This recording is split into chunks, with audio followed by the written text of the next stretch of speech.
My name is Michael. 12 years in the Sri Lankan Navy, I have seen enough on these waters.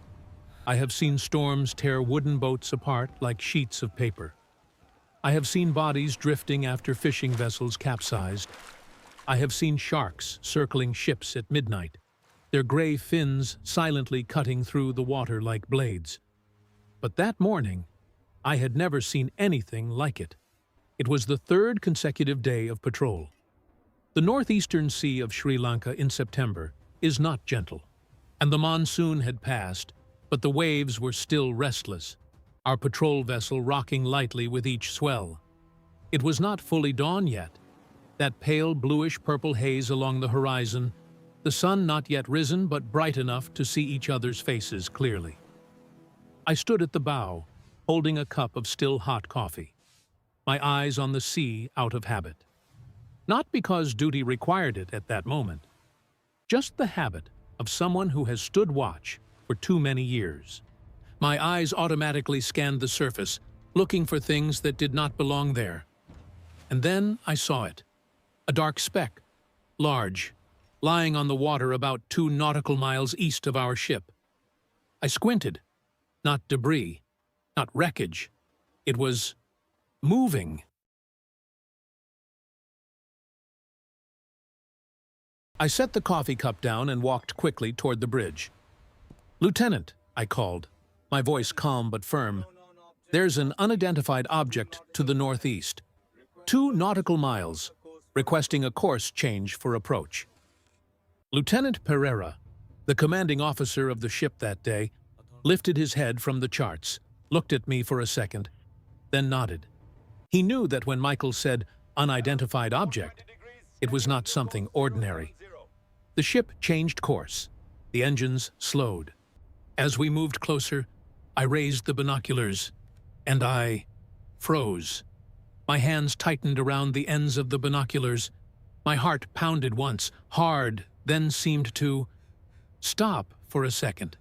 It was an elephant swimming in the middle of the ocean, not near the shore, not in a swamp, not in a river.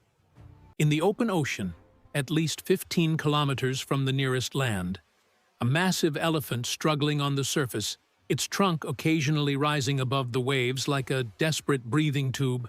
"Oh my God," the man beside me whispered. It was Ruin, the youngest sailor on the ship, only 22 years old. His face had gone pale. I said nothing. I lowered the binoculars and kept looking with my naked eyes. From this distance, the elephant looked frighteningly small. That body, so enormous and majestic on land, now just a lonely dark speck between the endless sky and ocean. "It's dying," Ruin said, his voice trembling slightly. "It's dying, isn't it, sir?" I did not answer right away, but in my mind, the answer was already painfully clear. If we did nothing, then yes. When the ship closed to within 500 meters, everyone on board had gathered along the side. 14 sailors, silent as stone. No one spoke. No one joked, as usual. And then, I realized the first thing I had misunderstood. At first, when I had seen the elephant from a distance, my professional instincts had activated immediately. Danger. A massive wild animal panicking in the water. That was a threat. A frightened elephant could overturn a small boat. But a dying elephant could thrash wildly, with enough force to kill. Lieutenant Pereira ordered that we maintain a safe distance. I agreed with that order, completely reasonable. But as the ship drew closer, and I looked at the elephant through the binoculars, I began to see something else. The elephant was not thrashing in madness. It was swimming, slowly, exhausted, but with rhythm. Forelegs paddling steadily like a machine that had been running too long and was running out of fuel, and the massive head nodding gently with each stroke. The trunk occasionally curling upward to take a breath. Not the movement of panic, but the movement of effort. "It's trying to swim to shore," I said quietly. Pereira stood beside me. "In which direction?" I observed a while longer. The elephant was swimming southwest, toward the coastline, but the shore was still far away. Too far. And then I realized the second thing I had misunderstood, and this time it made me go cold. This elephant had not been put into the sea by anyone. There were no ships nearby, no signs of human presence.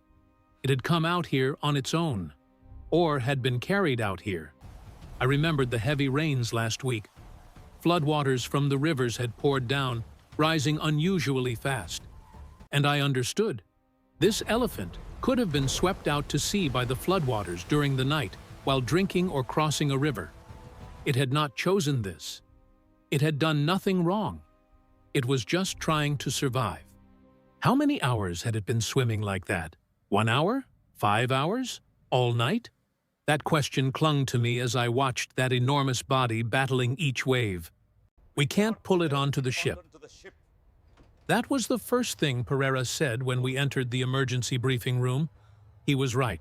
Our patrol vessel did not have the equipment to lift an elephant weighing 3 to 4 tons. Even if we had a crane, tying ropes around a panicked animal in the open sea would be an extremely dangerous task. Call shore, I suggested. Contact the Wildlife Protection Center. They have the expertise. How long will it take them to get here? Ruin asked. Oh, his voice was still unsteady. No one answered immediately. We all knew the answer. At least an hour, maybe more. And looking at the elephant's condition now, an hour was too long. We have to do something right now, I said. Pereira looked at me. What do you propose? What do you propose? I looked back at him. In my head, 2 lines of thought were colliding violently. One side, this is not our mission. This ship is assigned to patrol duty. Approaching a panicked wild animal violates safety protocol. None if the elephant attacks, if someone is injured or killed, who will bear that responsibility? The other, a living being is dying, right in front of us, and we are standing here arguing about procedure. Deploy the small boat, I said. Swim around it. Keep it from losing direction. No direct contact, just create a guiding barrier. Lead it toward shore while we wait for the rescue team to arrive. Silence. Pereira tapped his fingers on the table. Once, twice. Who volunteers? He asked. And I raised my hand first. Then Ruin. So quickly I thought he hadn't even had time to think. Then 3 more. But as I climbed down the ladder to prepare, Pereira grabbed my arm. Michael! His voice was low. If that animal loses control, you withdraw immediately. No hesitation. Understood? I nodded. But inside, I knew that my real answer was far more complicated than a nod. The small boat touched the surface. The engine roared, then settled into a steady hum. But we approached in an arc, not straight on, but from both sides, forming a soft pincer. I sat at the bow, my eyes never leaving the elephant. Closer, even closer. And only then did I truly understand the scale of the living being before me. Though it was rising and falling in the water instead of standing on land, the head alone was the size of a small car. The ears flapped slowly with each breath, like 2 enormous fans trying to cool an overheating machine. The eyes, I paid special attention to the eyes, small compared to the head, but deep in a way that made me uncomfortable to look at for too long. Those were not the eyes of panic. Those were the eyes of utter exhaustion. It's looking at us, Ruin whispered from behind me. Yes, the elephant had looked at our boat. Not an aggressive look, not the look I had seen in animals cornered against a wall. This was a assessing look, as if it was trying to determine, are these things friend or foe? And I kept the boat still for a moment. Not forward, not back. Let the elephant observe us. A minute passed. The elephant kept swimming. The rhythm of its legs did not change, but the direction had shifted slightly to the southwest, toward the shore. It's accepted us, I said quietly. Move slowly, both sides. Don't cut across its head. And so began one of the strangest experiences of my life. We swam with an elephant in the middle of the ocean. No training script had taught me this. No protocol, no guidelines, only instinct, second-by-second observation, and the strange feeling that this enormous being was trusting us in a way I did not fully understand. Whenever the elephant began to veer off course, the boat on the right or left would gently move forward, not to block, but like an invisible barrier reminding it. And the elephant, seemingly understanding, would adjust its direction again. I could not believe what I was witnessing. That was not pure instinct. This animal was cooperating. After about 40 minutes, the rescue team from the Wildlife Protection Center arrived. A larger vessel and 3 specialized inflatable boats. I thought that was good news. I was wrong. When the new boats moved in, the elephant reacted immediately. It did not know who these new humans were. To it, the sudden appearance of more unfamiliar vessels from multiple directions. That was a threat.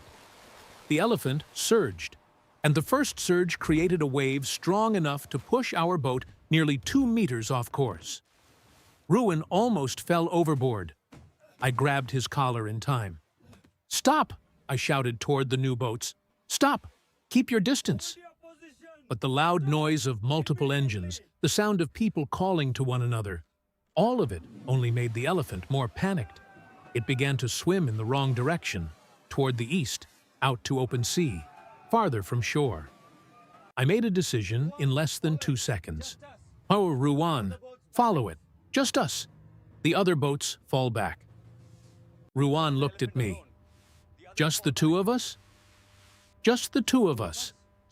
We left behind Pereira's calls over the radio, left behind the rescue team, left behind the safety of numbers, and took the small boat after the panicking elephant alone.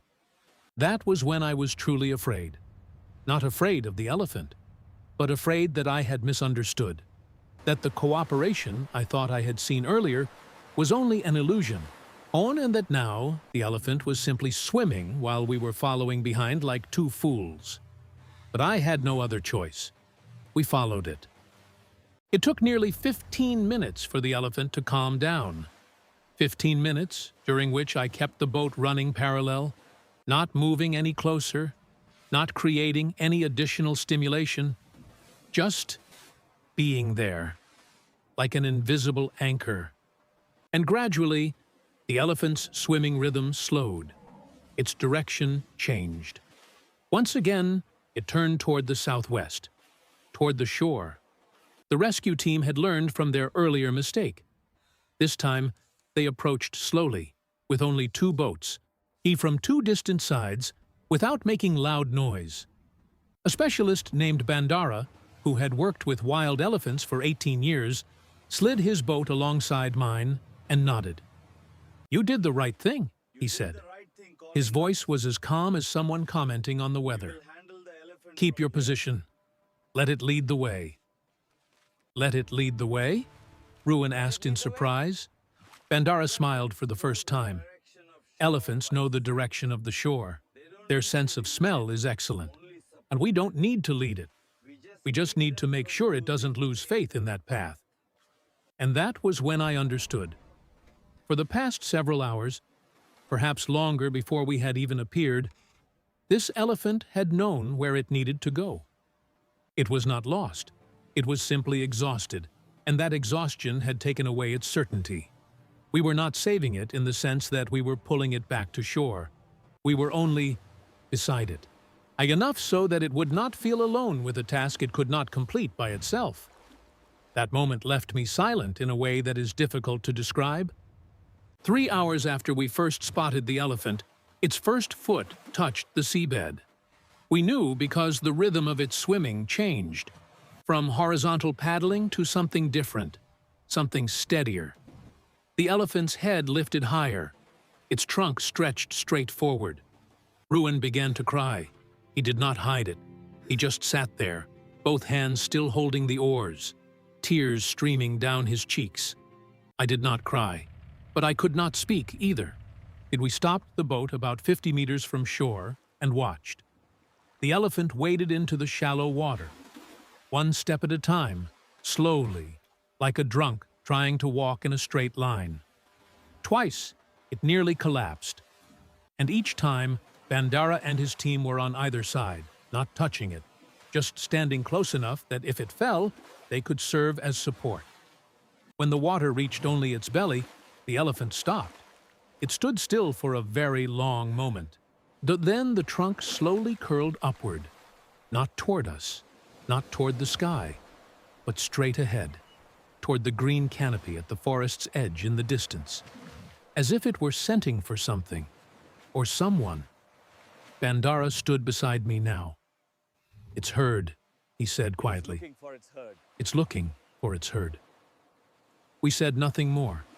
The elephant walked out of the water to the quiet applause of more than a dozen people standing on the shore. Rescue personnel, a few local residents who had gathered when they heard the news. No one cheered, no one used flash photography.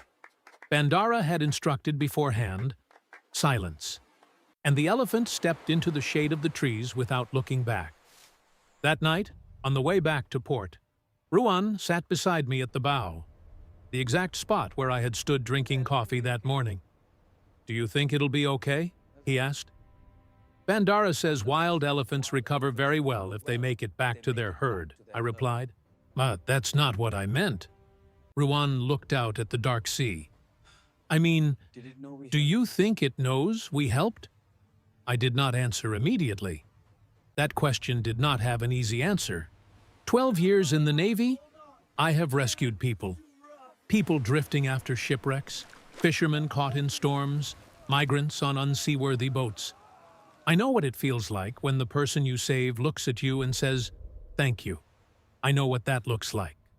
But the look in the elephant's eyes when it waded into the shallow water, that moment when it stopped and its trunk curled upward, I was not sure what that was.